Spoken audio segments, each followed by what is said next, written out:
The Clarendon Way, 27 miles from Salisbury to Winchester in September 2021.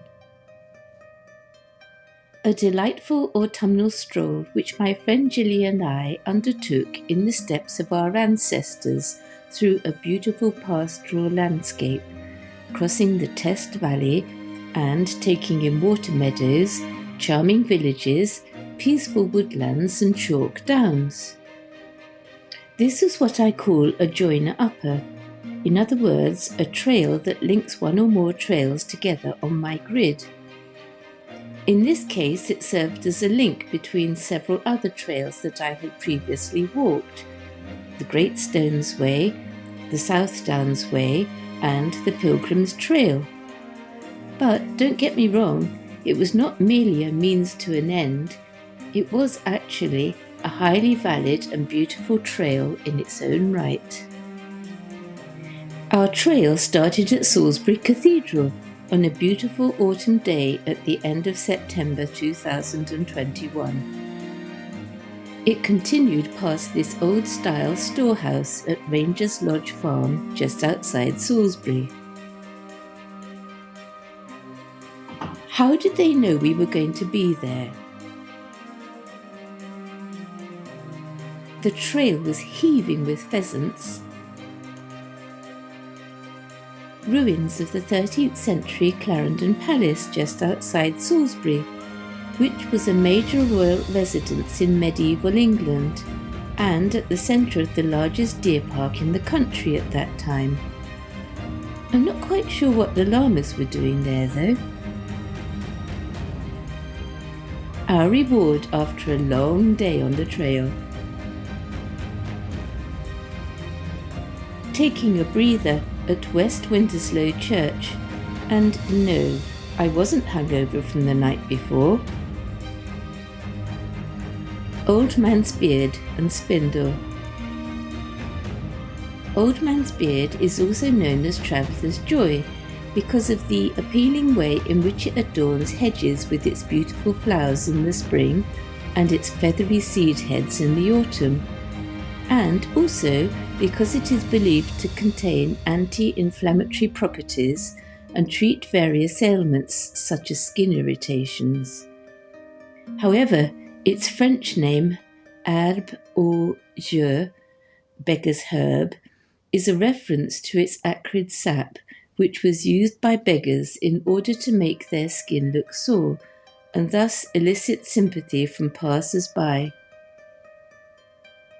Spindle. The bark acts as a tonic, laxative, and hepatic stimulant. In small doses, it stimulates the appetite, but in larger doses, it is an irritant to the intestines and acts as a purgative. The wood is particularly good for carving and for making spindles and knitting needles, etc. One of many charming houses on the trail. This one is in King's Somborne. British White calves, one of our oldest breeds of cattle, with direct links back to the ancient indigenous wild cattle of Britain. Crossing the River Test as we continued our journey through a beautiful pastoral landscape. Part of the old Roman road that runs between the two cities. Ancient yew tree in the woods at Farley Mount Country Park. All parts of the yew are poisonous, although under careful supervision it has multiple medical uses and is even the subject of modern cancer research. Sheep taking shelter as we enter Winchester along the River Itchen in the rain. Swans on the River Itchen. 15th century Cheney Court on our approach to Winchester Cathedral. Cyclamens outside Winchester Cathedral and the end of our journey.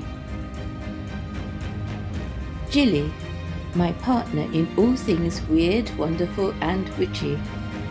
This amazing 80-year-old lady would knock spots off people half her age.